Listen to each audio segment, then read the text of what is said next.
jauh yang masuk nama rasa ibadah. Di suatu ketika malaikat melihat namanya di lembaran Lauhul Mahfuz ada dalam deretan penghuni neraka. Melihat hal tersebut, malaikat merasa kasihan dan mendatangi Abdul Aziz Ad-Dabbagh.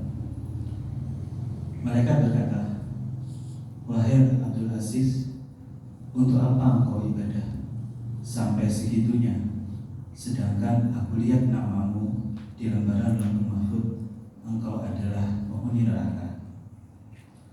Mau ibadah gimana pun, engkau tetap akan masuk neraka." Kemudian Abdul Aziz menjawab, "Wahai malaikat, surga dan neraka bukan urusanku. Aku diciptakan oleh Allah Subhanahu wa Ta'ala hanya untuk beribadah kepada Allah Subhanahu wa Ta'ala. Sebagaimana firman Allah dalam surat Ad-Dariyat ayat 56, "Wa ma khalaqtul jinna wal insa illa liya'budun." Tidaklah menciptakan jin dan manusia kecuali hanya untuk beribadah kepadaku. Mau aku masuk surga atau neraka, itu haknya Allah Subhanahu wa Ta'ala. Jadi subhanallah, benar-benar ikhlas dalam beribadah Abdul Aziz ini.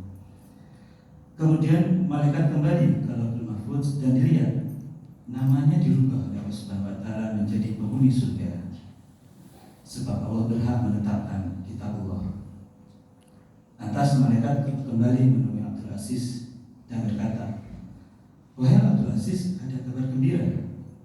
Baru saja aku melihat namamu oleh Allah dirubah menjadi penghuni surga."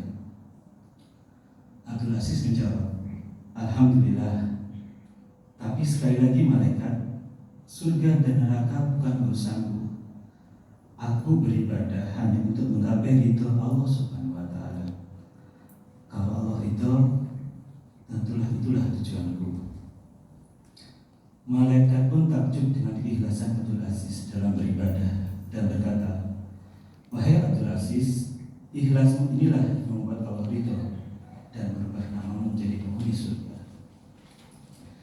Kemudian Abdul Aziz bertanya kepada malaikat, "Kalau ikhlasmu tadi yang membuat Allah ridho kepadaku, lalu kira-kira dosa apa yang membuat Allah Subhanahu wa Ta'ala murka kepadaku sehingga aku menjadi penghuni neraka?" Kemudian malaikat bercerita, "Engkau ingat ketika engkau masih kecil, ketika umurmu sekitar 15 tahun.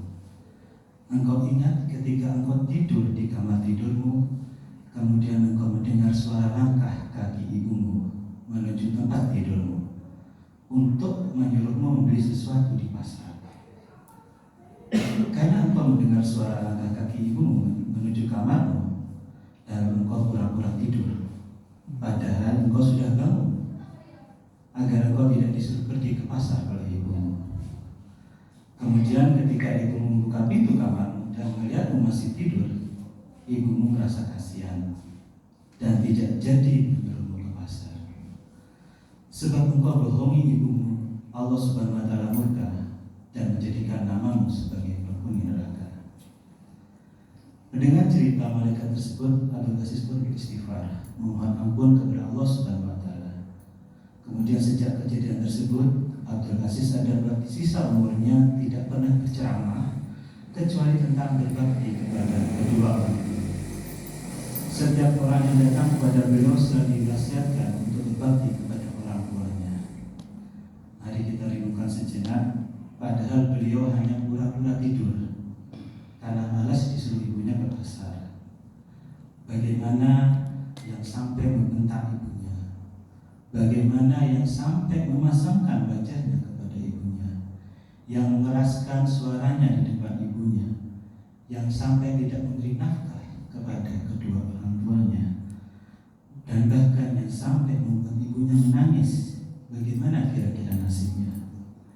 Mari kita belajar bersama-sama untuk lebih berbakti kepada kedua orang tua kita, baik yang masih sehat maupun yang telah wafat. Jangan meremehkan dosa kecil, dikhawatirkan di situ ada murkanya Allah Subhanahu wa Ta'ala. Jika tangan kita masih sulit untuk berbuat baik kepadanya, maka ringankanlah lisan kita untuk senantiasa mendoakan kedua orang Mohon maaf kalau ada yang salah dari saya. Bila terlebih daya, Assalamualaikum